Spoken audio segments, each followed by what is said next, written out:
Our session begins on the 3rd of October in the year of our Lord 1250 AD. As our adventurers are meeting in an area known as the Slaughter Ward, home to some, a necessary evil to others, the normally lively city of Great London lies under a dark shadow. Winter has arrived in the city, the weather has turned cold, the skies are dull and grey. A light dusting of snow falls and begins to gather in drifts in the narrow alleyways and the streets of London, and with the winter has come plague and death. The first victims of the Laughing Plague occurred in early September. A young beggar girl began to have fits of mad laughter, and at first people believed her to just be addled, but then others who had had contact with her began to show similar symptoms, and the plague has escalated since then. The slaughter ward is normally full of the sounds of dying animals being butchered. It reeks of blood and smells of flesh, as befits the butchery and meat preparation district of the city. However, now, aside from the odd horse and the murmured hushed tones of people standing on the corner of the streets, the ward is relatively silent.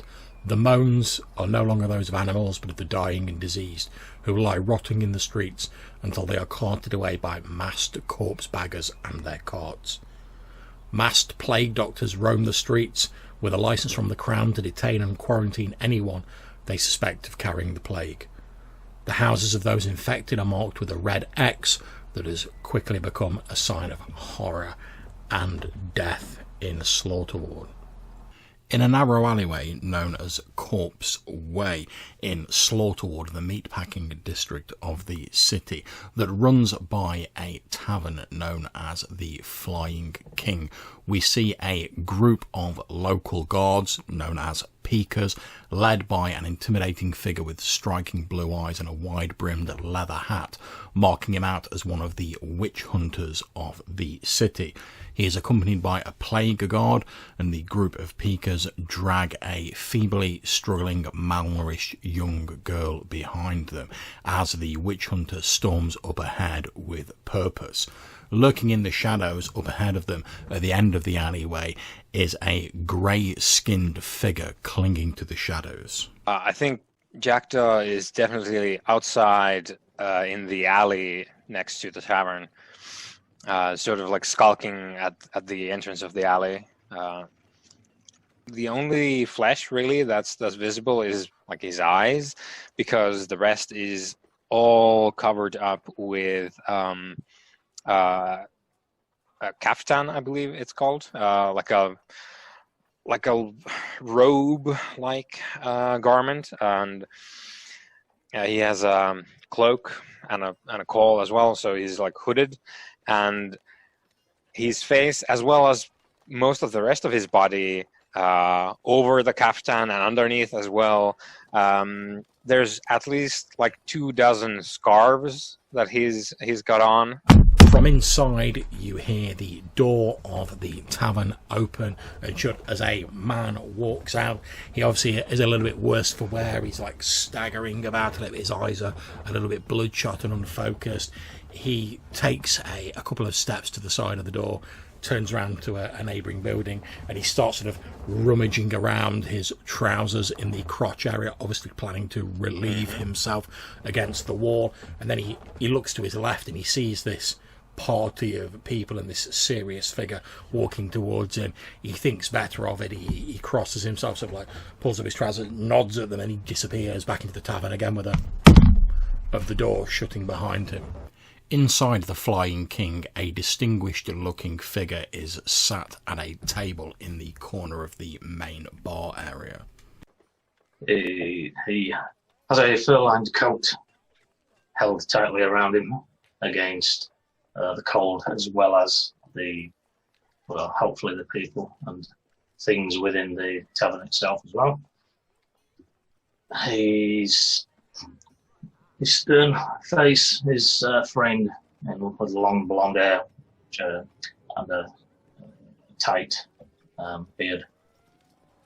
He stares down at this pint of flat liquid in a mug. He reaches a finger in and pulls out a little creature, some kind of beetle on the end of his finger. He flicks it away. Sighs, looks around, and waits to see if anyone else arrives. Overseeing a shipment of shady meat to the Flying King, the eldest son of the local butcher family, renowned meat preparers and dabblers in the criminal underworld, Big Mick makes his way towards the tavern. And he's dressed in a sheepskin coat, as is the way of people that tend to duck and dive traditionally in these parts. And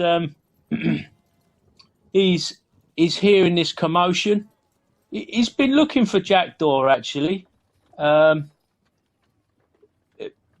because of the business with his sister and the dredging of said fellow from the river. And this commotion in the street has drawn his attention, so he's currently skulking up the side of the tavern towards the main road to see what's going on.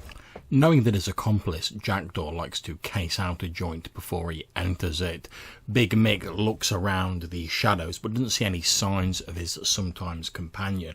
However, his attention is drawn to the procession making its way through the streets and the struggling girl being dragged along by the Peakers. As this is occurring, the robed figure of a friar hurries through the snow-dusted streets of Great London towards the Flying King. So the good friar is unfortunately running late. He has spent the day trying to heal plague victims over the different districts, particularly the poorer and less well-travelled by other healers, those districts. So he's kind of 15-20 minutes late, and he's just arriving on the scene, not too far behind Big Mick. As Friar Dunstan approaches, he can see Big Mick peering around the corner into Corpse Way alleyway, and he can just hear a little bit of commotion around the corner. Okay, so I guess hearing the commotion, I will kind of give Big Mick a whistle and ask him what's going on. Whoa, don't come creeping up on me, Friar. Dear, oh dear, give me a turn. Yes, I don't know what's going on. It's these Herberts are dragging this girl along the street. She's obviously upset them. Poor girl. As the group of Peakers and the witch hunter escorting the feebly struggling woman draw level with the secreted Jackdaw, the hidden grey-skinned assassin hears the familiar voices of his friends Big Mick and the good friar from further down the street, and he realises that this procession will no doubt go past them. These things are like bouncing around in Jackdaw's head as he heads towards the familiar voices. It's just like creeping along. Okay, now, since obviously you've had plenty of time to plan this out, if you want to get to Big Mick and the Friar before this group, because they're having to like stop a little bit because this girl's struggling, they're having to sort of drag her along, they're moving quite slowly, you can easily reach the end of the alleyway, Corpse Way, and sort of meet up with the other two before they get there. Yeah, and I will do so, and I will definitely like just appear in the picture, just like behind Big Mick. And you just hear this this like gravel pit tornado of a voice. It's like, hello. Oh, what's going on here? Not again. What's up with you people? Sleeping up on a bloke. God. You don't get any less creepier as the days go by, I have to say. They're coming this way. They've got someone. I think it's a little girl. I don't know if she's a witch or a plague bearer. What do you reckon, Friar? We should definitely see who they have and who it is. Sat inside the tavern near a window seat, Lieutenant Richard Uffington hears the exclamation of Big Mick and, peering out, sees his companions gathered at the mouth of the alleyway outside. Well, it would appear they're having their meeting outside today. As you watch for a couple of seconds, you can see they all appear to be sort of pointing down an alleyway opposite the tavern. You know it to be an alleyway known as Corpse Way, but obviously because you're inside you can't see what's going on down the alleyway, and you can't hear much over the talk of people in the tavern, but you can see a couple of gestures from your companions pointing down this alleyway. Some fresher air may be in order, so I'll give a disdainful look at this drink in front of me, so-called drink, and stand up and march towards the door. As the lieutenant is heading towards the door, the tavern owner begins to introduce an entertainment or an act taking place on a very crudely made makeshift stage at the front of the tavern. Ladies and gentlemen, if you please put your hands together for Mr. Sidebottom, and this quite sort of... Now you come to look at him, this guy with... He looks a bit like a sort of a slightly thinner version of Mick, but he's not identical, but he's certainly got a few distinctive features that look fairly similar. He's got the sort of the same similar look to your friend Michael, or Mick as he's known. This Mr. Sidebottom climbs up on the stage, and he starts to do impressions of the various nobility in the city, so poking fun at them a little bit. And then he says, "Right now, and here's a figure I'm sure you'll all recognise." And he sort of he turns around, goes like this, and messes up his hair. And he reaches inside a pouch, and he puts almost like talcum powder or perhaps chalk, you're not sure, and he sort of puts it all on his hair to make his hair a bit lighter. And he turns around and he goes, well, as you can see, I'm very much adept at bringing the goods to the common man and raising the lot of him up to make him better in life. A couple of people start laughing at this sort of impression of Boris Uffington, as he flaps around in a very exaggerated fashion. Every other word is and he continues prattling on about, I'm all for raising the lot of the common man and giving him a better life, and if a couple of coins happen to fall into my pocket, well, it's all to the good, isn't it? All for the good, mayor. And he carries on in a similar vein as you're sort of stood at the door with your hand on it. Well,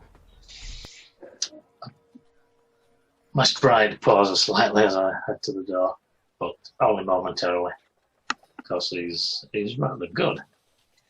A sly, very rare smile creeps across my lips as I reach for the door handle and push my way out.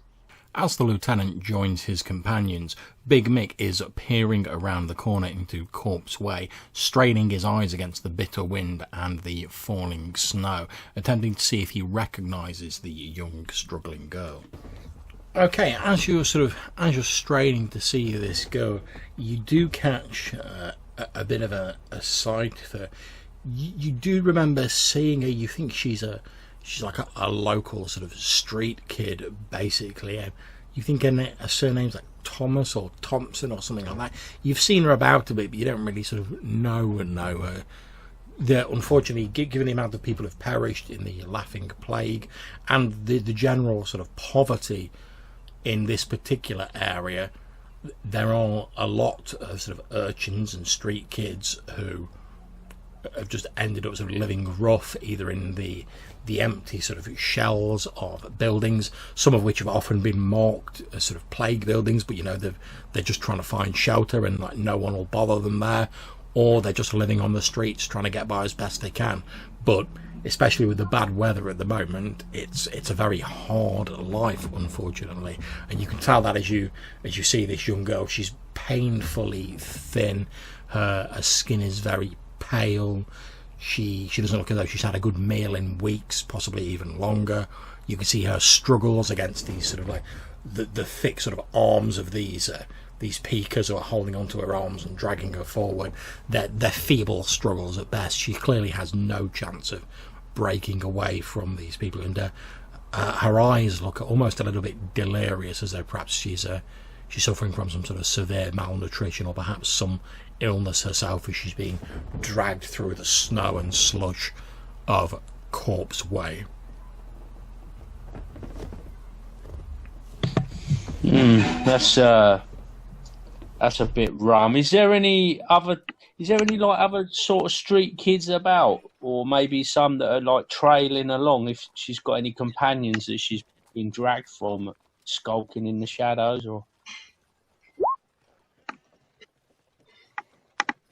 Okay, yeah. As you look around, you can see they don't appear to be actually with this young lady, but there are a couple of street kids sort of knocking about in the area.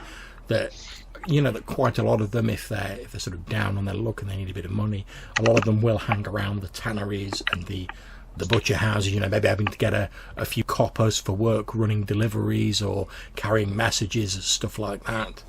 You can see a couple of scruffy-looking young lads knocking about. They're not in Corpse Way, but they're leaning against one of the buildings that's just a little bit beyond the alleyway. I'll give them a whistle. I use a bit of common sort of local cant kind of thing, I'll give them the over here type of signal. I want a word. Okay, they drift over to you, and as they get nearer, you see one of them's quite tall. He's probably sort of mid-teens. The other one is a bit younger, sort of like 10 to 12. And as they get a little bit closer to you, the taller one looks at you, and he's like, "Oi, what's going on?" I was going to ask you the same question, lad. You fellas, you look like you keep your eyes and your wits about you. Do you know any idea what's going on with this little girl here? What's the story? Do you know? Have you seen anything? It's a bit out of order. He's like, the taller one, who appears to be the one who's like in charge. He's like, "Nah, I got no idea." He's like, see that beaky fella at the front there? Well, I reckon he's one of them plague doctors. Seen plenty of them about. You mark my words, there'll be a red X on someone's door before this night's out. I don't want to be in her shoes. He's like, tell you what though, he's like, slip us a silver piece and I go out and find out for you what's going on. Silver piece? What? The prices have gone up round here, haven't they? He's like, well, times are tough, old man. Times are tough. He's like, besides, see that one with the out there? He's like, I know a witch hunter when I see one. He's like, I'm not getting tangled up in their business for less than a silver piece. Yeah, I got my little brother to feed. And he points at the sort of 10-year-old lad. Go on, here, I'll give you a silver, but I'll tell you, if my old man hears that I've been handing out silver pieces to you, Torax, I'll get a hiding. He'll give me a good hiding, he will. Emboldened by the silver piece in his hand, the young urchin leaves his younger brother with our group of miscreants and heads down the alleyway, pretending to bump into the witch hunter accidentally, at which point the stern blue-eyed figure pushes him aside with a gloved hand and says, "Step aside, boy." Sorry there, your worshipfulness, I didn't mean to see you. What's going on with all this then? And he's sort of like moving around him, sort of waving his arms around, gesticulating wildly, and he says, It's none of your concern, boy. We're doing the Lord's work. Although I dare say there'll be a crowd gathering in the square in but a few moments, and you're welcome to attend to see the Lord's work and justice done when we arrive there." Excusing himself, the urchin returns back to Big Mick to tell him what he's found out. "I reckon they're fixing to burn that poor old lass there, probably a witch or some such. Well, and if she is, well, they deserve it, don't they? Bloody bringing the plague down on the city and all that." Yeah, I don't know what to make of it. It seems a bit grim. I mean, I heard the friar here takes a dim view of these sort of things. Yes, he does indeed. Finding the witch hunter's business extremely distasteful, Friar Dunstan steps out into the alleyway in front of the advancing party and hails the witch hunter. Here he is, our hero. Adam Thomas, isn't it? That looks like another dangerous criminal you've picked up there. I don't know what the city would do without you.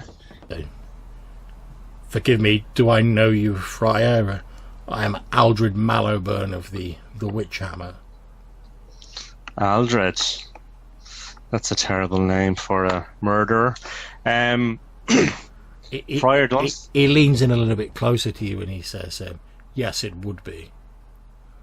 As the conversation continues, Jackdaw begins to carefully study the witch hunter, should violence be necessary. So, Master Mallowburn, tell me what this young girl has done to attract your ire.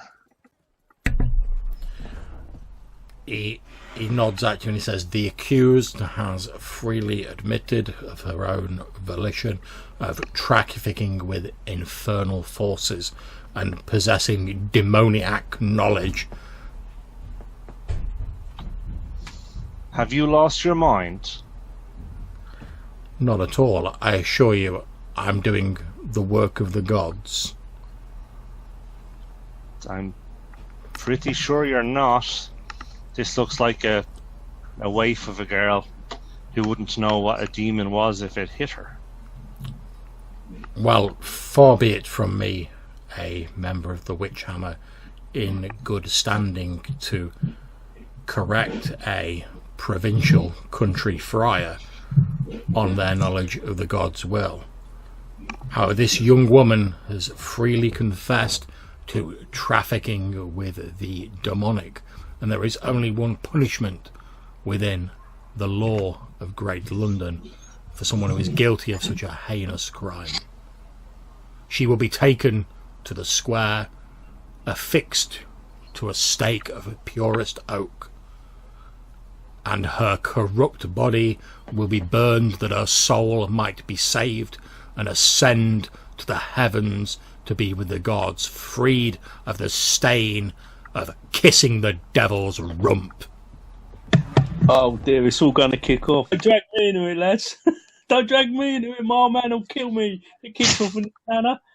As Friar Dunstan questions the witch hunter's beliefs, Mick is unable to restrain a laugh, and seeing this, a number of the Pika guards reach for their weapons, at which point the witch hammer says, I would expect that a person of the cloth, such as yourself, would have more respect for the ways of the witch hammer. However, we are both men of God. Let there not be violence or cross words between us. I have no interest in sullying a man of the cloth. My only desire is to see this city purged of the devilish elements that beset it. I have no quarrel with you, Friar.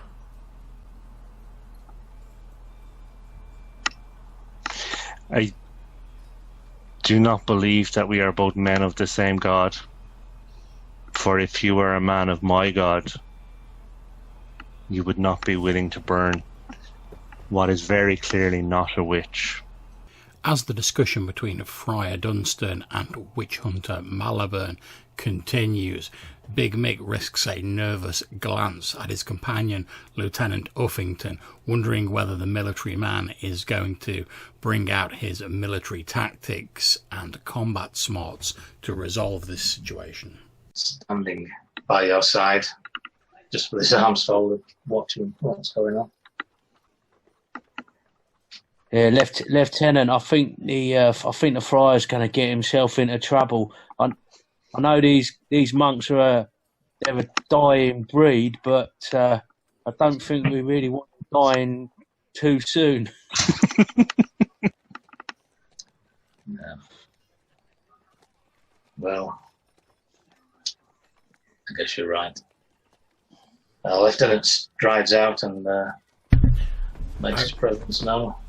Seeking some resolution to the conflict, Lieutenant Uffington steps out of the shadows to confront the witch hunter. Mallowburn watches this man of obvious military bearing approach him and rests a hand on his peace-tied sword, waiting to see what the seasoned veteran will do next. I come to a halt inside of the Friar, and I say the Friar has my backing.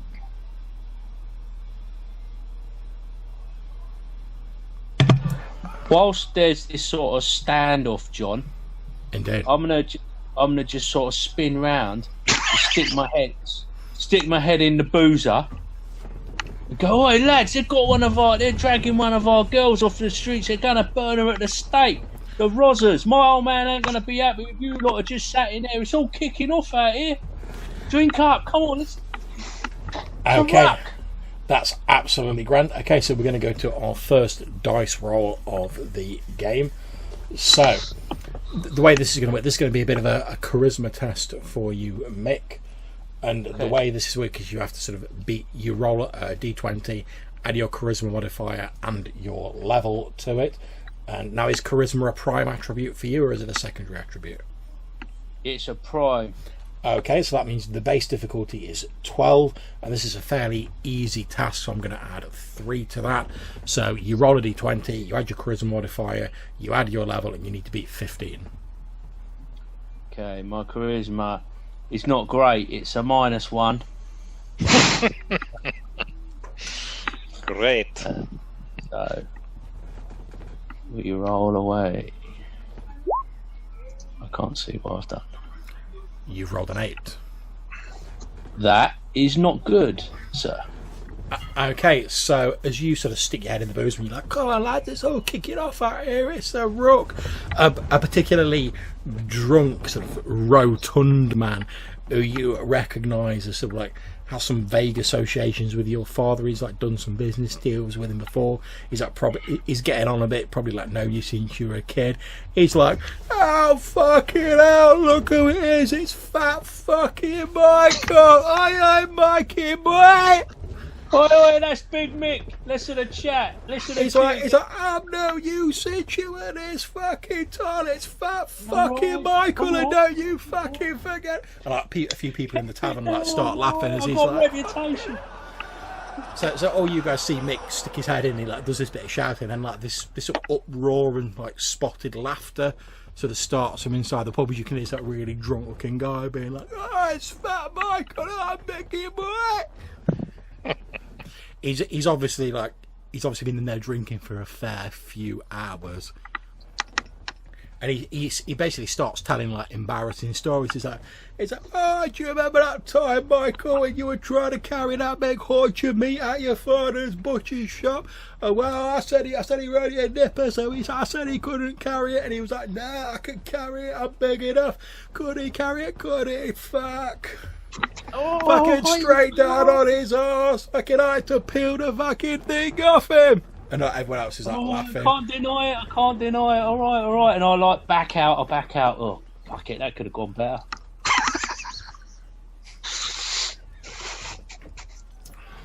Okay, and see what the other guy. See if this situation has got any worse since I. Okay, so as you're sort of stepping out and you're like shutting the door to like drown out the laughter from inside, you hear Lieutenant Uffington say, "Oh, I stand with the Friar." At which point the witch hammer Malibird looks at you, he nods, and he actually does a very small salute, obviously recognising your military rank, and then he just says, "Very well," and he continues walking past you, Ben, and directs his men to follow him. So I will reach out and take the girl from the peakers as they try and walk past. Oh, shit. So it looks like it's going down. Now, obviously, we're not in like an actual combat yet or anything. So the way we're going to do this is going to be a strength check. I'm assuming strength's not a primary attribute for you. It actually is. Oh, splendid. In which case, it's a base difficulty 12. However, these are big burly guys carrying it, so I'm going to say it's got a difficulty level of 6. So you're looking at, you need to roll 18 or above. So you roll a d20, add your strength modifier, add your level, and you need to be 18 or get equal 18. Oh, not so much. Okay, so you So how do you try and grab it? Are you just literally trying to like pull the man's arm off her and just to grab her? How are you planning on Well, doing it? really, I guess, assuming that there's two of them carrying her, Yeah. one either arm, I want to kind of step into the middle and kind of take her off them, but also make it quite difficult for them to walk past me. Okay, so you step into the middle, and at the very last minute, as you're sort of like trying to pull them off, you see one of them sort of go like that with the back of his hand. You throw yourself backwards, and he only catches you like a glancing blow, causing you like a single hit point of damage. But because you've thrown yourself backwards, you slip over in the snow-covered street and pretty much like land on your arse in the snowdrift. You see the witch hunter Malibran has stopped, and he turns around and he glares daggers at this man who's just struck you, and in a very icy, cold voice, sounds a lot hollower than the voice that's talking to you here. He says, "You will restrain yourself, man. Although we may have differences of opinion, that is a man of the cloth. We are not here to strike those who serve the gods. Apologise to the friar." At which point this like Pika is like, "Oh, I'm sorry, your lordship, but while he was trying to get this this witch off us and trying to get her away from us." At which point the Malibran takes a couple of steps towards him and he says, "Apologise to the friar." At which point he, sort of still maintaining a hold on this girl, he looks down at him and he says, "Oh, I'm sorry, your worshipfulness. I didn't mean no disrespect or anything by it, but we've got to get her to the square and that, you see, otherwise it'll be like my bollocks on the fire, won't it? Just doing my job, governor." I'll help the friar back to his feet. Yeah, not a problem. You help him back to his feet.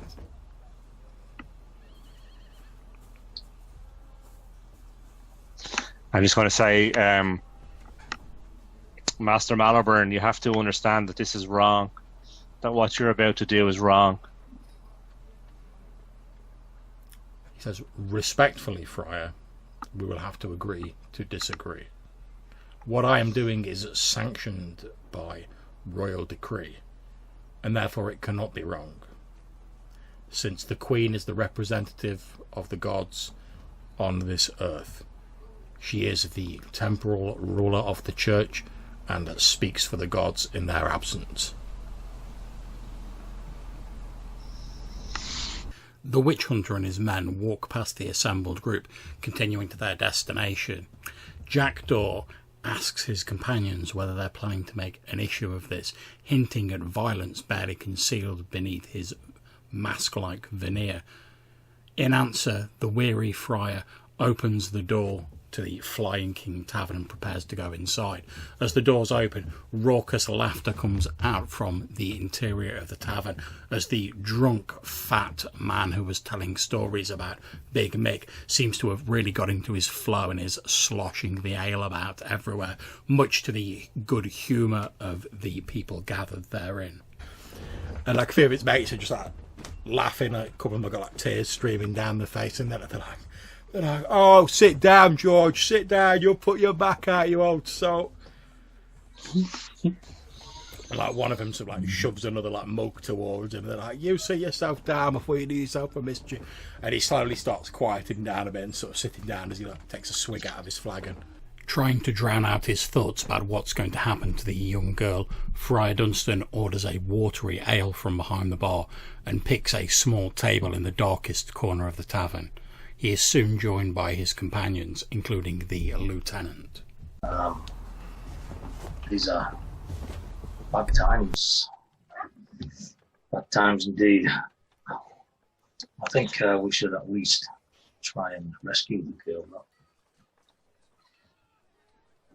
Square. As the group begin to make plans, they can still hear the very drunk George telling stories about what him and Mick's dad used to get up to back in the old days, just behind them on another table. "And then we stole his fucking cot off him, just like that. The best thing is we sold it back to him the next day." Like one of his mates are like, "Oh, come on, George, it's got bells on it." Despite dearly wanting to rescue the young innocent, Friar Dunstan is a little unsure about the wisdom of going to war against not only the Peakers, but also the Witch Hunters Guild. Big Mix suggests that if they're going to build a pyre, they'll need to get wood from somewhere. Perhaps they could speak to the woodcutter or otherwise arrange a delay, and that would give them more time to plan and perhaps rescue the individual. Well, it certainly beats sitting here feeling sorry for myself. So yes, let us go and speak to the woodcutters and see if we can delay this. They're bound to be fetching a wagon or something, isn't they? And we could just maybe divert it conveniently. On this note, Michael, do they serve hard liquor here? Something that might, burn? Preparing to put their plan into action, Jackdaw buys a glass demijohn of a miscellaneous homebrewed strong spirit from the landlord for a couple of silver pieces. And then they set about discussing how they're going to track down the timber merchant that the witch hammer is going to. As they leave the Flying King, Friar Dunstan looks around for the two urchins that they employed earlier. Yeah, you can see that. You see they're still sort of like loitering around. You see at the minute they appear to actually be like trying to beg some money off a slightly older fellow who's like walking down the street, and he's basically going, "Go on, get out of it!" and sort of like shoving him in the back of his hand as they're like, "Come on, sir, spare a copper." Like, oh, it's cold. He's like, oh, he starts launching into the whole like, oh, I've got my little brother to feed, sort of spiel that he gave back earlier on. But this guy's like having none of it. He's just like, oh, I got money to spend on urchins. Like, you go on, get out of it. Keep saying to the back of my hand. So I will give the eldest kid a whistle, and a gesture for him to come over and talk to me. Yeah, he comes walking over and he's like, oh, you alright? What's going on? So I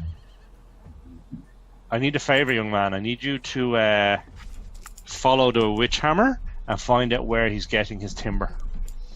He looks at you for a few moments and he's like, you what? I need you to follow the witch hammer and find out where he's getting the timber for his fire. He's like, and report back to me. He looks at you and scratches his head and he's like, fuck you know. And he turns around to like his younger brother and he's like, you hear that, Martin? He's like, this old priest here, he wants us to follow the witch hammer. He's like, now why would I be wanting to do a thing like that? He's like, you any idea how much trouble I could get in for like nosing around in like the witch hunter's business? All you have to do is say 25 feet behind him and tell me which of the 3 or 4 timber merchants in the district that he goes to see. That seems to sort of like, he seems to like calm down a little bit when you sort of like, you say like, oh, you're just going to follow him a little bit. And he's like, all right then. Say me and Martin, we do follow him. What's in it for me? 3 silver coins when you get back to me with the details. He's like, 3 silver for following a witch hunter? 3 silver? And his eyes are like massive as he's looking at it like a big like. And what would be a fair price, young man? He's like, wow. I tell you what, since you're a man of God and all that, it's like, well, I'd do it for 5. Okay. I'm only doing that because you're a man of God, mind, and my mother raised me right. Okay. God rest her soul. So I will agree. Yeah, if you bring me back the information, I will give you 5 silver coins. He's like, right, where do you want me to meet you once I've got the information? I will be near the square. The eldest of the 2 urchins agrees to the mission for 5 silver pieces. However, he says that he'll have to leave his younger brother behind with them, since he will be a liability on this mission. When the group accept, he heads off in the shadows, hurrying to catch up with the witch hunters party. The rest of the heroes decide to head to the square and case out the joint, so to speak. And it's basically where a number of streets meet. There's like this little stuff. Once it was probably cobbled, but like the cobbles are cracked, they're missing, there's snow, there's dirt everywhere. But you can see in the centre of the square is a sort of cylindrical like depression, which is about 4 feet deep, probably about sort of like that round. And as you look into it, you see there's the remnants of what looks to be like charcoal and burnt wood in the bottom of it. Friar, you would know that because a number of people have been burnt in this square, like this depression is made to like have like the pyre put in it, effectively. And as you get nearer to the square, you can see that the 4 peakers with the young woman still held between them are actually in the square. They're just sort of like looking around, but you can see that the witch hunter is not with them. With the witch hunter not present, our brave heroes decide to concoct a plan whereby they will distract the peakers and draw them away, allowing them to rescue the girl. Lieutenant Uffington suggests that perhaps the young urchin, Martin, with them kind of pretended to have stolen something from Big Mick, creating a commotion that would allow them to rescue the girl in the confusion. Yeah, but we could be chasing him around and knock of. He's like in sort of like quite a sort of like a high pitch like voice, which I probably can't do very well. But like he is quite young. He's like, well, I don't want to steal anything off Big Mick. What if his old man finds out? We're only pretending, stupid. Try and keep up, son. He nods. He doesn't look like he doesn't look like he's the sharpest like tool in the box. But he's like, oh right, all right. If we're just pretending, he's like, I don't want no trouble with your old dad. No, you don't. You're right. I've heard all the stories about him. Yeah, they're all true. He's like, oh, I heard a man wouldn't give him like change for his side of beef once, and he like cut off his feet and threw him into the river. Well, I mean, yeah. When I say they're not all, they're all true. I mean that might be a slight exaggeration, but forget about it. Don't worry about it. Exaggeration. It's like a lie. It's just a kind of. Oh well. If we're already pretending, then he's like, well, what do you want me to do? Pretending. Friar Dunstan suggests a plan that one of them pretend to be afflicted by the laughing plague. The rest of them can then scream about the disease and hopefully goad the peakers and the assembling crowd into a panic, during which they can rescue the soon-to-be burnt-alive young woman. Big Mick suggests that perhaps they can get young Martin to run up to the peakers and pull on their trouser legs, screaming about the plague. No, there's nothing worse. Screaming kids, do me a favour. Yeah. I want to run a mile at the thought of it. As Jackdaw is preparing to imitate a plague victim and put the plan into action, the group discusses the possibility of bribing the famously corrupt peakers of Slaughterwood to let the girl go if they can get rid of a couple of them. Whilst they're talking about this, Mick studies the peakers who are there and to his surprise realises that he recognises one of them. Yeah, that's Billy the Fish. Okay. Billy the Fish. They call him Billy the Fish because he's always hanging down by the river. And whenever you ask him, you know, oh, where are you to, Billy? He just goes, fish, fish. Okay. And the point being that we give more than enough, vastly more than what you would give as a bribe to look the other way for whatever crime. Just overload their conception with gold and silver. Okay, so you can, as you're sort of looking down and as you can hear Jackdaw saying this, you can see Billy the Fish stood there. He's wearing all of his peaker livery. He's quite tall and gangly, and he's got quite a big nose. And as you sort of look at him, he's sort of stood there watching the streets. He's not one of the ones holding the girl. He stood there watching the streets and the sort of slowly gathering crowd. And he's like picking his nose, looking a bit bored. He's like, I'm going to head over to Billy. I've got a little bit of a quick plan then. And I'll just quickly say to the guys, all right, okay, so we'll cause the panic, and then if if it don't work too well, we'll bribe them. And the lieutenant, I look at him. Has he got like a big cloak? Yeah. And you got a big cloak there. So if you're going to grab the girl, then I reckon you've got a good chance of getting away. And nobody's going to suspect you. And I'll have a word with Billy the Fish and see if I can get a bit of get their doubts.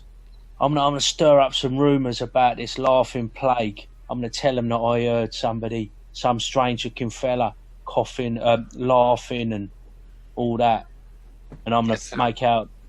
This would be before I do the thing with the crowd. I presume. You're talking. You're gonna be. See, I'm gonna sow the seeds of doubt in his mind. Yeah. And then you're gonna start your performance off. Okay. So how will I know? Will you put up a finger? Do you? I'll do some sort of thieves' cant type signals to you, like. I don't know the thieves' cant. I'm not a thief. Yeah, I was just trying. Obviously, you don't know what I'm doing, but you don't make the correct response. So it's like, What you're gonna do a jig? Is that it? It's gonna be a jig? Yeah. I'll wave my arms about a bit. I'll point up into your direction because it's. Okay. I'm gonna be talking about you. Yeah. Telling him that I've seen a guy laughing and I think he's got the plague. And Okay, he was that round works. here somewhere. He was round here. And I'm gonna pretend that I'm giving him a friendly tip off.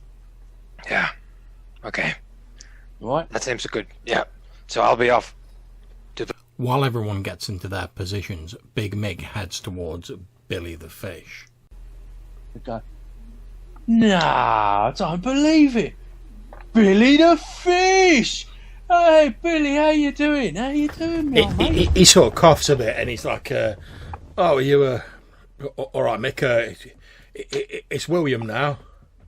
Oh, William. Oh, sorry, William. Yeah, moving up in the world, I suppose. He says, well, can't be hanging around the river all my life. Got myself on as the Peakers, you know. Thought I could work my way up, you know, get a bit of money from my old mum. Well, I'll tell you what, mate, it's a bit. Well, I don't know about that. I didn't have you down as a peaker. He says, well, what with things being as they are, jobs are few and far between. He's like, well, I need the money for my family, don't I? Well, got my kids and my mum to look after. You know, I've got to keep the money coming in. Times are hard, mate. Times are hard. How you been doing anyway? How's your folks doing? Well, I'll tell you what. I make myself a bit scarce as it goes. I'm a little bit concerned about my family. What with all this laughing plague and that? Oh no, it's a terrible business. He says. He leans in a bit closer and he says, "Well, from what I hear, it was witches that started that plague. You know." Well, I don't know about all that, but I tell you what, I can't stand here chatting. I just was up the road, and I tell you this, being as you're a mate, I don't want to start a panic or nothing. But over there, yeah, right. I'm sure there's this rough-looking, ropey geezer. He don't look like he's really from round these parts. He looks like death warmed up, mate. And I'll tell you what, he's right in that crowd of people there. And I'm pretty sure he's got the plague. I've seen it plenty round my way. You know what it's like up our way. Oh, yeah, he says it's all over this gaff, isn't it? I tell you want to watch out. You want to make yourself scared. I'm headed out, you know what I mean? You've got kids and a family to think about. You don't want to hang about here, mate. You might want to think about making your excuses. He looks over in the direction of the other peaker who stood watching on the other streets, and he's like... Yeah, and I'll be pointing. He's like, Alf! He comes over, he's like, yeah, what? He's like, older Mick here says there's a fella down there thinks he might have the plague. What makes you think he's got the plague? Seeing Big Mick's signal and the peakers peering over in his direction, Jackdaw, who has been talking to one of the gathering bystanders, starts to laugh manically. And then I just start flailing around a bit as I do, start spasming. Okay, now he's definitely probably going to believe you've got the plague because the plague's everywhere. But I'm going to ask you to make a charisma roll just to see, like, This will be good. how scared he is. So it's only, is it a primary ability for you or a secondary ability? It is not. Okay, so it's going to start at an 18. However, I'm only going to be adding a 1 to it because, like, you're just trying to convince him you're laughing a lot and you've got the plague. So you roll a dice, add your charisma, add your level, and it's a 19 or more you need. Yep. So watch me roll a 21 on a d20 minus 1. Here goes. Oh shit! Utterly convinced that Jackdaw is a raving plague victim by the timbre of his eerie laughter, the man that he's been talking to turns to the assembled crowd, already starting to run, and screeches out, "Plague! Plague! He's got the plague!" And he starts like pushing people out the way, like trying to get away from you. The frenzied mob of people stampede away from the plague-ridden Jackdaw, knocking people over and trampling them into the snow in their panic to get away. Both Lieutenant Uffington and Friar Dunstan and the Peakers and the girl are swept off their feet by the force of the London mob. Big Mick, seeing it coming, is luckily able to jump onto a crate and get himself above the level of the panicked crowd who rampage past him. You can see all of the Peakers and the young girl have all sort of been like knocked off their feet along with a number of other people, and pretty much everyone apart from Mick and Jackdaw is like sort of looking a bit dazed. A few people are slowly starting to like pick themselves up, but there's people sliding everywhere as they try and get up, because this has all taken only like a few moments. Everyone looks quite shocked, quite surprised. Thinking quickly, Big Mick scoops up the young woman, now free of her Peaker guard, and moves after the crowd that are rampaging towards the neighbouring ward of Netherwalk, seeking to blend in with them. As Lieutenant Uffington and the good friar are climbing to their feet, they can see the dazed Peakers looking around for the missing girl. I would like to say to the Peakers that you seem to have lost your witch, and it would probably be to your advantage to not be here when Master Mallowburn returns.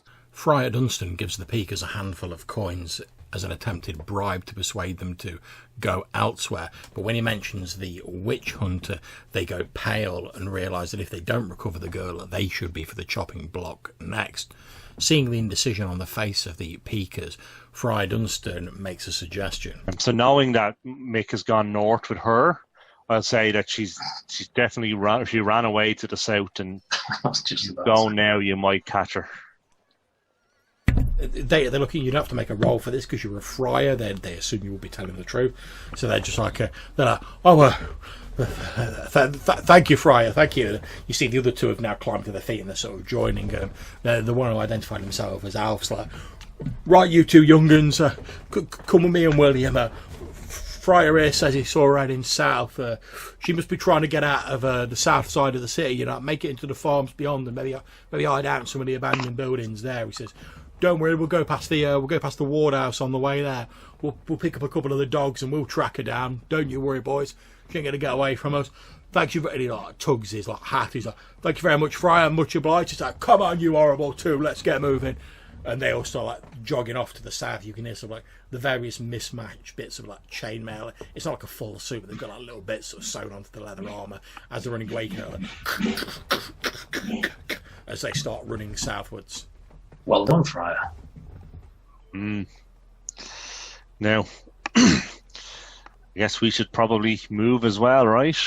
The friar quickly locates the young urchin Martin and gives him the 5 gold pieces that were promised to him and his brother, telling him to wait where he is for his brothers to return and that he doesn't really need the information anymore. Oh, well, I suppose you know what, Friar, right you are. But look out for me again. Oh, yeah, we'll do. He says, well, me and my brother, well, we live just over there, so we're always around in this area, you know. I'm ummed and like us under feet. Mick continues running, catching up with the back of the crowd, still cradling the girl against his chest, risking a glance over his shoulder as he runs with the panicking mob. He can just about make out Lieutenant Uffington and the friar coming up behind him, although he still can't see Jackdaw, assuming he must be somewhere further behind as the originator of the panic. Yeah, I'll just once I've seen that they're following, more or less the next opportunity, I'll pick out a particularly dark and windy looking alley just to duck into a nice sort of like tight one, and as they catch up, I'll like, you know, psst, over here. So, Mick ducks into a narrow, jagged side alley called Oculon Mews, and as his friends go to move past, he attracts their attention with a whispered, "Psst! Over here!" And they all convene in the alleyway to discuss the success of their plan. No blood spilled. Oh man, they're put on a pretty scary show. They're almost a little too effective, if I say so myself. A little too enthusiastic with the amateur dramatics, but it worked a charm. We got the job done.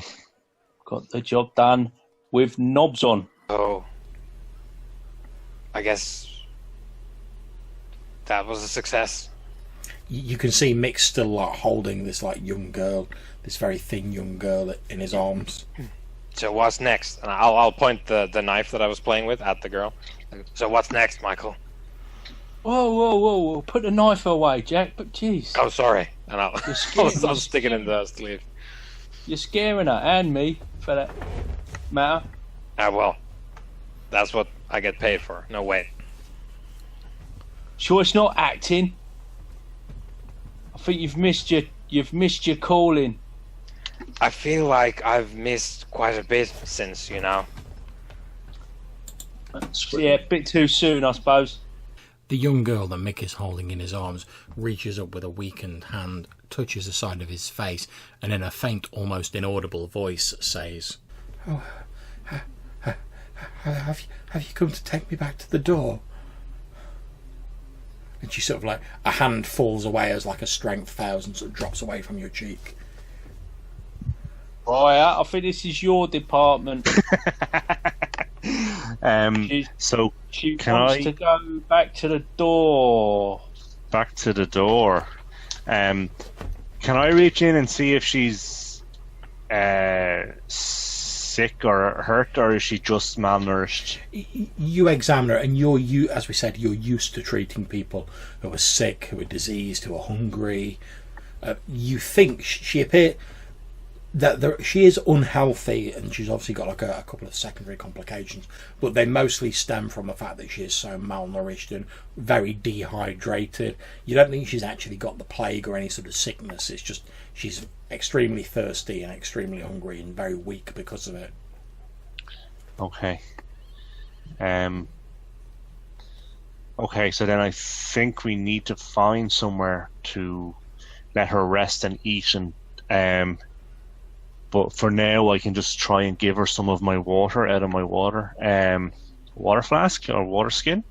Thinking that they need somewhere to hole up and give the young girl a chance to rest, Mick knocks on one of the doors of the ramshackle domiciles in Oculon Mews, and after a short while a young woman with medium-length brown hair emerges from within and says, "What?" I'm Mick, Big Mick. I'm Frank the Butcher's boy. She gives you a bit of a scathing look. She's like, "I better judge of that." Yeah, well, not today, you won't, darling. Now listen. She's like, I'm "Oh, on business, sorry, I thought you were knocking on my door for like trade, like." No, leave it out. Come off it. It's a serious business.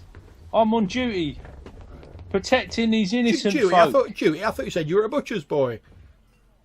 Well, What duty yeah, you got round there, little butcher's boy? You know, Frank Butcher's boy I am. Don't mess about like you don't know what I'm talking about. She Come in, look sort at of this. nods and then she says, "Oh, yeah, I know Frank. Now there was a man if ever there was one. Good old Frank. He always knew how to treat a woman." Well, listen, that's my dad you're talking about. Now, look at this poor girl. Come on, surely you can understand what it's like, you know, knocking about on the streets. She takes a look at the young girl, and indeed she does look at a little bit more concerned when she sees her, and she says, "Oh, all right, look, come inside, all of you." The working woman Mary Bell lets our heroes into her small abode. It's sparsely decorated with a pile of hay at one end with a small bedroll on top of it. Looking very concerned, she takes the young woman that they've rescued and lays her down to sleep on the pile of hay. Just turn to the lieutenant like, yeah, Lieutenant, look, I don't mean to tell you what's what, but just keep your wits about you. These old girls are might be a bit sharper than what you're perhaps used to in your old army days. Well, what do you mean, Nick? Well, just keep your wits about you, all right? I don't want to have to spell it all out to you. Mick looks out of the door of the abode down the alleyway to see that the rioting crowd has now slowly started to disperse. Okay. I'll relay that information to the group. Like, they seem to be calming down out there now. We might want to keep an eye out for the peekers. The group discuss moving on. However, Mick is concerned about the health of the young girl that they've recognised, and also the slightly glazed, dazed expression on her face, telling the friar that it reminds him somewhat of the fugue states his sister goes into sometimes, particularly recently when they discovered Jackdaw on the bank of the Great Thames Water when they first encountered him. While they're having this conversation, Mary Bell is bent over the form of the young woman, and suddenly she says, "Oh well, there's nothing like that around here. Well, I suppose there's Ebenezer's at the end of the way. I mean, I'm not sure if I'd call it a bookshop, but he does sell books." See what I mean? What did she say? The woman whose house you're in turns around and she says, begging your pardon, Fry. She asked me if there were any. I had to strain to hear her, poor frail thing though she is. She asked me if there were any bookshops or libraries nearby, and I said, well, we've not got anything like that around here. I mean, there's older Ebenezer's sort of pawn shop, and he does sell a few books, but well, no, we don't have much call for stuff like that over in Slaughter Ward. So can I sit down beside the girl and ask her why she needs the library? She looks up at you and she says, again in like a very sort of pale, sort of like a voice that keeps fading in and out through like a broken sort of parched lips. She says, is this the only way I can get back to the door? To the door? And what door is he looking to get back to? I need to find the blue door. Okay. Can I cast Detect Magic on her? Invoking the power of the gods, Friar Dunstan reaches out to attempt to sense any lingering magics in the area. I'm not going to require a check of you. Now, when you first look at her and at first you don't really perceive anything, and you're just about to sort of turn to your companions and say, there's nothing. When you catch a vague remnant, almost a whisper of something. It's like if you went into a building where like someone had cooked a meal, but it was a couple of days before, but it was like a really strong like oniony or like garlicky meal, and then you just catch like a vaguest hint of like the scent lingering around. There's just that vaguest little tinge of magic hanging over, like perhaps she was in contact with something either very strong but a long time ago, or so like a weaker emanation but more recently. She's not magical herself, but you think she's probably been in contact with some sort of magic recently. Okay. So then I'll just ask her where she has been until recently, how she came across the witch hammer. She looks at you and says, I was in one of the inner wards. I was in one of the great libraries, and I found this blue door that it took me to another part of the. And she looks like she's a bit confused as she's trying to like sort of remember what she's saying. Took me to another part of the library, and there were all these strange men. books that I didn't really understand. I was looking in one of the libraries to see if I could find anything that might help with the plague, or to tell us what's causing it. And like I said, all of these strange people were about, and they all spoke very, very strangely. But eventually, I found a book which told me that this plague, it's not a natural thing. It's been caused by something. And I looked around. I wanted to leave the library. I was planning to take the book with me, but I don't know. I must have got turned round somehow, and in the bookcases, and I couldn't find my way back. I seemed to be in there for it felt like days, and then eventually I caught sight of this blue door again, and when I came out of it, I was in Rotterhithe. I was in somewhere different, and I staggered out, and I was a bit bewildered and a bit in a daze, and I don't really remember what happened next. But I must have told people about this library and this book I've read, and it must have attracted the attention of the guard and that witch hunter. The next thing I knew, they were asking me all sorts of questions about where I've been, what I've seen, and when I couldn't really answer them, and I said I'd gone into this library in like one place and come out in another. They said I must be bewitched or dabbling in foul magics, and the next thing I knew, I felt so weak I must have passed out. The next thing I knew, they were dragging me through slaughter ward, and saying that they were going to punish me for dealing with the devil and selling my soul and all manner of stuff like that. I was so scared. I know what the Witch Hunters Guild do to people that they call witches, especially with the plague going on. But I didn't have strength to get away from them. If it hadn't been for that man over there, and she with a sort of like shaking hand, she gestures towards me. If it hadn't been for that man over there scooping me up, I never would have had the strength to run away from myself, even after they let me go.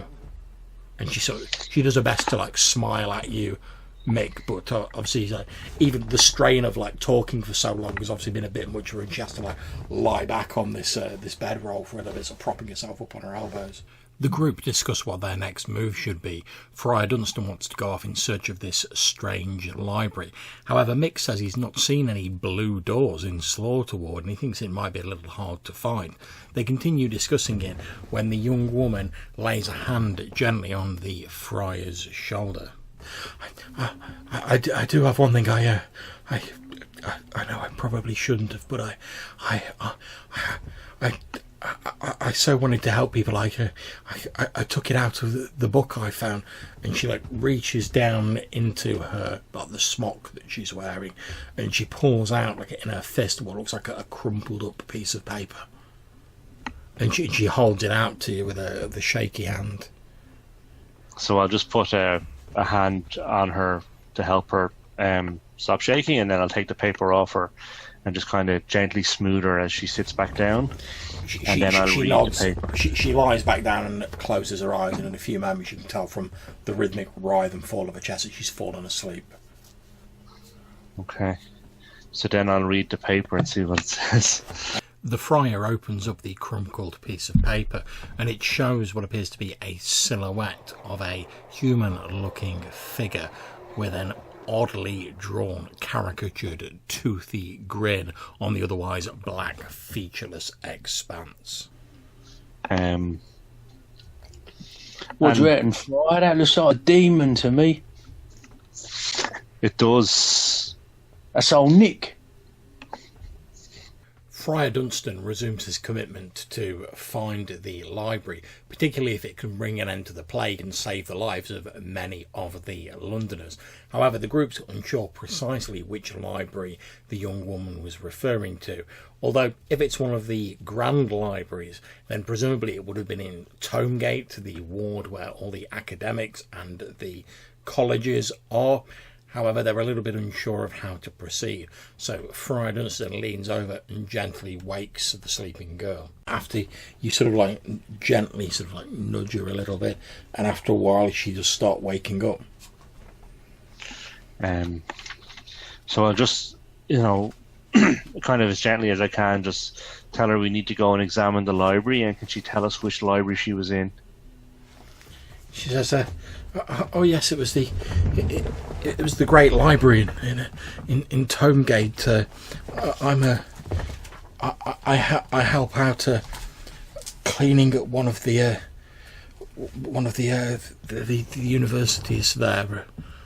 Just to earn a few extra coins. I know it seems a bit silly. A common person like me thinking I could find something to help out with the plague in the library when there's all those learned folk and people like that who don't seem to be able to do anything about it. But I just thought maybe it was anything I could think of to do to try and help." And what was the book called? He says it had all these funny symbols on the front of it. They didn't look like any lettering I'd seen before, so I couldn't read it. I'm sorry. One of, like I said, these strange men. They had similar robes to the ones that you're wearing, although they were more sort of like a more pale in colour, and they didn't really speak at all. But I thought they must know what's going on, because they were obviously like working there. So I asked one of them if they had any books that could help, and one of them led me to the shelves and pointed this book out to me. But like I say, I couldn't read or understand a lot of it. But from the few pictures there were, it seemed to be suggesting that there was something else behind the plague and that it wasn't natural. When he wasn't looking, I tore that page out of the book. I thought maybe I could show it to some of the people in the university, and that they might know what it meant. And who in the university do you think would be best placed to? Who would you have shown it to in the university? Well, one of the professors or the teachers. I don't really associate with them much. Obviously, they're learned people, and I'm just one of the cleaners. But I thought, I've got to at least try and do something. I mean, so many people I know of in the poorer wards are sick or are getting sick, and she starts like breaking down into tears when she says this. No one seems to be doing anything for them.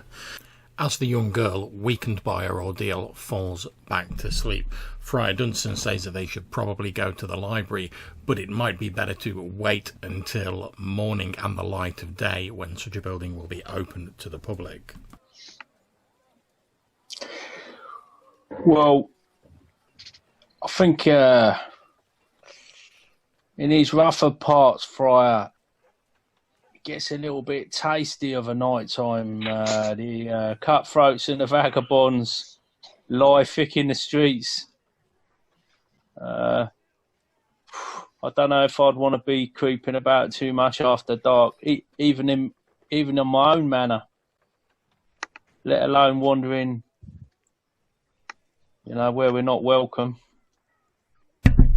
And in fact, as it is getting dark, you hear outside a voice going, and as you sort of making you sort of look out the door, you can see, as it's getting dark, there's a fairly few of them, but there's like poles sort of around the streets, and you can see a man with a sack over one shoulder, and he's carrying a long pole. As he walks down the street, he's like shouting as he sort of walks. he takes one of these lanterns, and you can see like these tiny gloom bugs, these like small like green glowing firefly like creatures inside these lanterns. He like puts one on the hook on the end of his long pole, and then sort of brings it up and like hooks it onto these like lantern bearings on the street, and then he goes and he like walks on to the next one. You can see him. Now you know that obviously how much of these gloom buggers like light the street is dependent on how rich the district is. There's fairly few of these sort of lantern housings in Slaughter Ward, because most people are just like, it's dark, we're either staying in the tavern, drinking and going home, or we're going home. Work's done for the day. Whereas if it's a more affluent ward, shall we say, then like the streets tend to be like lit by these things regularly. There's like whole like armies of these sort of like gloom buggers who go out, and in some places, you know, a lot of the more well-to-do wards, you can just like walk around at night and you're reasonably safe because everywhere is well lit. Whereas the further out in the city you get, and certainly here in Slaughter Ward, there's odd patches of light, but there's lots of places that aren't lit by these. You know, like you say, things can get a little bit tasty, to put it mildly. There's plenty of patches of shadows for ne'er-do-wells to lurk into, where they can like come upon people who like maybe need their purses lightening a little bit, if you know what I mean. But yeah, you hear this guy walking off in the distance, and his voice like fading out. What's the shouting all about then? You know that he's basically shouting in like the sort of like London common slang, and it's not really a sort of a sentence specifically. It's just like a slang sort of term that they shout as they walk around to let people know that they're sort of on their rounds and that the lanterns will soon be lit. Yeah, and you know, there's probably in the inner wards, like I say, where the coin flows a bit more sort of freely, there's probably some sort of like formality or some sort of ancient history to what they shout and pageantry to it. Whereas it's just in Slaughter Ward, it's just some like old boy who like goes around and hangs lanterns up, and it's just basically he's probably had a few drinks. He's just like shouting to let people know he's about and he's doing his thing. He's probably forgotten what the words actually are. He's just heard it's been handed down. Yeah, and pretty much. It's just a tradition. Quite, yeah. But yeah, you can see a few of these like spots of like this glowing green light from these gloom bug lanterns, like spotted sporadically around the Slaughter Ward. Although, as I say, it's just like. After a short amount of discussion, the group decided they should rest in their present location and head out afresh in the morning. We'll sort out old Mole Flanders here with a few coin. Mary Bell agrees that they and the young girl can stay the night in her home, although she says it's going to cost her because she can't be about her business with 4 men in the house. I heard it wouldn't have been the first time.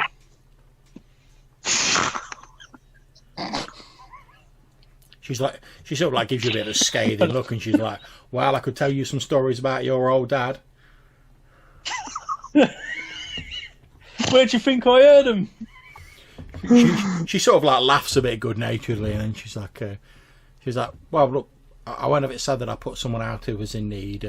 Look, I might be poor, but if you need to bunk down here, like I say, you can't be moving her. If you need to bunk down here in the night, it's not safe to be out in the streets tonight, especially with what's going on at the minute. I mean, the peak as well. They ain't never been a regular patrol, was what you might call around here in Slaughter Ward, but they've got virtually no people about at all, especially not after dark with the plague and everything. So, well, you're taking your life in your own hands walking the streets at night. So if you need to stay here, you can stay here. They put me out a bit, but well, like I say, you know, I won't see people turned out into the streets. Thank you, madam. Well, that's all right. They might have money and that, all those toffs up in the inner wards, but well, you know, all of us people in the Slaughter Ward, well, you know, we stick together when times are hard. That's how we got through.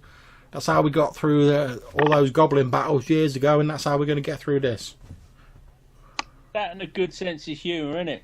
Well, that's it. Well, when you ain't got but like 2 copper pieces to rub together, well, you got to have a sense of humour about it. Sometimes it's anything we got. Yeah, and I'll tell you what, it's going to be a right laugh watching old Friar Dunstan sneaking out of here tomorrow morning. It's not going to do your reputation a lot of good, Friar. I can tell you that. You see, Alright. Mary Bell sort of like tips you like a sly wink, Mick, and then she turns to the friar and with like a fairly like deadpan expression on her face. She goes, "Don't worry about it, Friar. I'll go easy on you, Father." And then she sort of tries to say serious, but you can see like at the corner of her mouth like tweaking, and when she bursts out laughing. While they're all talking and getting settled down for the evening, Mary Bell spots the demijohn of hooch from the Flying King that Jackdaw has been carrying and suggests they all have a wee nip just to keep the cold of the evening at bay. If you have the accoutrement, She's like, "You what now?" She's like, "Oh, I don't speak Gorlandia. Sorry, sir." and I'll just Jackdaw has a moment. It's like, I don't know why I do.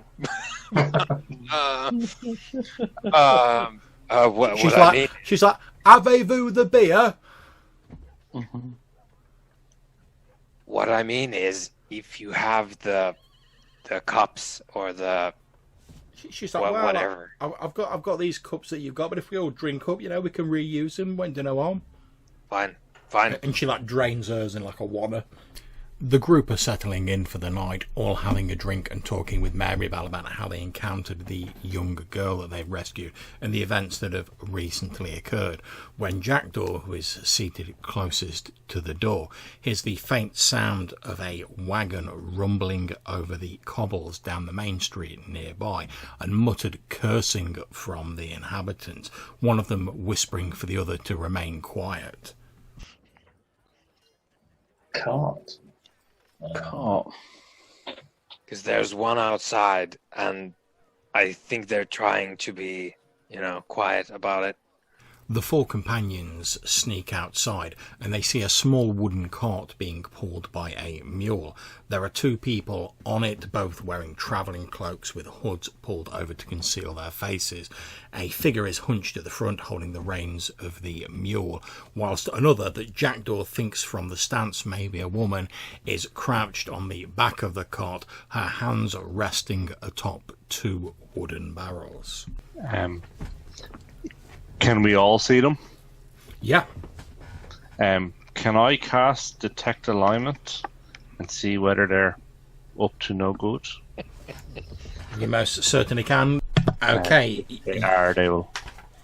You are definitely picking up a sort of slight evil vibe from them, but it's very slight. They're not sort of irredeemably evil, but they have got a bit of the sort of dodginess and sort of like self-serving sort of evil about them. It's like a faint sort of like lingering scent of it about them.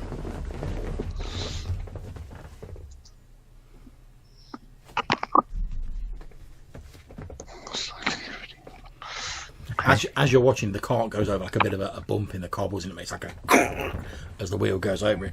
And again, you hear this slightly slighter figure on the back goes, "Will you keep it fucking down and drive the cart slowly?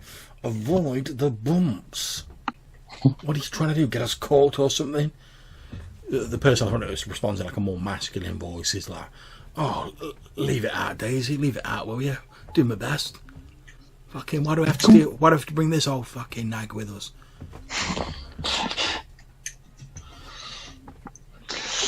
And can we see any markings on the barrels or anything from where we are?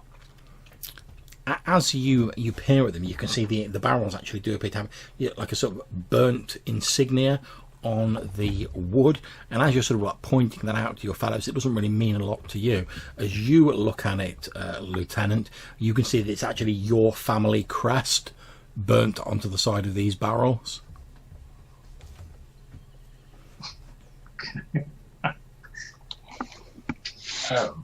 Well, I'd probably go, "What?" out loud. Okay. That's my family sigil.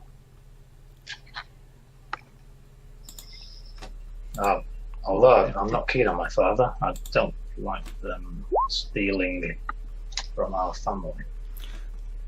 Well, I definitely reckon they're nicking it. They're nicking something there. Okay, so as the lieutenant's like, "What?" and like you start having this bit of a conversation, like you hear the woman on the back of the car be like, Do you hear something? And he's the person driving the car's like, I didn't hear nothing. You're imagining things. She's like, yeah, well, it's easy for you to say. She's like, you know what'll happen if we get caught? He's like, we won't get caught, don't you fucking worry about it. As the group begins to sneak forward after the cart and its ill-gotten gains, Jackdaw moves ahead, blending with the shadows, keeping pace with the cart and studying the driver and the passenger in case violence is necessary. Angered by the presumption of these people probably stealing from his family, the lieutenant moves forward. However, in his haste, he trips over the same raised cobblestone that caused the cart such trouble early on. He falls to the ground with a clatter, jarring his elbow, and gives out an involuntary cry. The woman on the back of the cart immediately shouts, she's like, shit, Bernard, we're rumbled, do one! And he's like, yeah! And the mule's like, starts, it's a mule, so it's not exactly galloping, but it picks up a little bit of speed, and like the cart starts moving a little bit quicker. Friar Dunstan moves forward behind the cart and can also smell the pungent, spicy aroma emanating from the barrels. You would probably know that the Uffington family are actually quite well known. They store some of their merchandise that they bring in from the east in Slaughterwood, because obviously spices are really useful for preserving meat and stuff like that. So a lot of the Uffington wealth is actually tied up in Slaughterwood, and that's how they've sort of like built up their wealth and their power and influence in part. So as Jackdaw was surmising, you're pretty sure as you get closer that these two people have obviously like jacked like 2 barrels of spices from somewhere that's to do with the Uffington family, and now they're trying to make they're really poorly trying to make a getaway in like a tiny cart with a mule on it. And do I have a sense of the value of spices generally, or what a barrel of spices might be worth? Well, it depends on who you sell it to, but it would be quite valuable. Okay. I mean, you're no spice expert, but you know things like salt, pepper, stuff like that. They're in quite high demand, particularly salt for its preservative properties. And some of the more natural ways of like harvesting it are quite labour intensive. They're only really possible like on the coast of the Havenlands, and obviously it's difficult to transport it, which is where the Uffington family come in, because they've got those sort of like trade contacts that can like move stuff on caravans. Friar Dunstan loudly shouts for the criminals to stop and give themselves up. However, this has precisely the opposite effect, and the driver of the cart spurs the mule on, causing it to break into a slow canter. Yep. So what is on the plan is I've been looking at the driver as I've been like jogging along. I want to do a little spurt, close 10 feet closer to the cart. That's fine.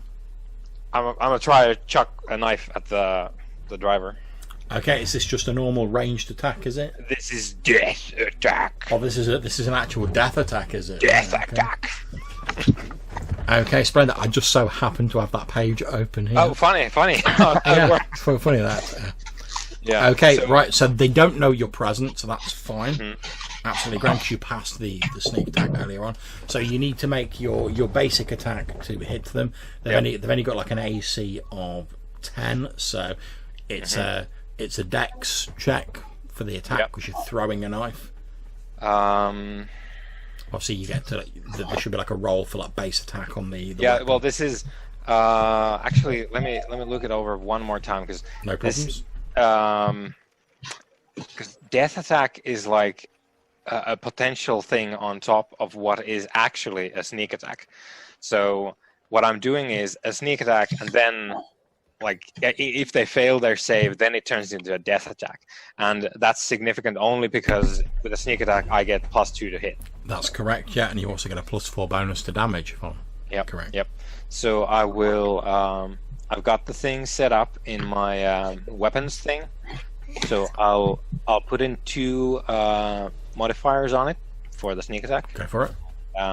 Let's see if this works. Yeah, the line should be, and I get +1 for my dex as well. So here we go. Yeah, I guess that'll do. So it's what's it? So roll The your Constitution? damage plus. So you get to roll your damage +4 first, because if the damage would kill him anyway, it's immaterial whether it's a damage. Oh well, yeah. I guess yeah. I guess yes. That is accurate. I did not consider that. Let me add on the +4 for the sneak attack. Okay, and then 6. Okay, that's not enough to kill him. However, you do get your death attack effect, so he needs to make a Constitution save, if I'm correct. Yeah, I think so. Okay. And failure means instant death. Death. Okay. Death. Let me just roll that for him. Okay, so you jog in. You don't even stop running. You just sort of like throw this dagger. It like whistles through the air. It catches him in the side of the neck, and you just see he doesn't even make a noise. You just see him go. Yeah, it slumps And down. he slumps forward. He actually like falls forward and like off the cart. Like, Yeah, there's a bump. Yeah, obviously the reins are like loose, but the mule's like tethered to the cart. You see like the woman on the back, and she's like, Bernard, and he goes under the cart, and the cart's like boom, over the top of him. You can see him sort of lying face down. He's a goner, you no doubt about it. Moving forward to stop the cart, Lieutenant Uffington takes back the 2 barrels that were stolen from his family, whilst Big Mick confiscates the mule. The woman on the back of the cart, Daisy, is distraught over the death of her husband and begs the approaching friar to say the last rites over him so that his soul will go to heaven. Ever ready to serve the people despite the circumstances, the friar does so and advises the woman that she not be here when the Peakers arrive.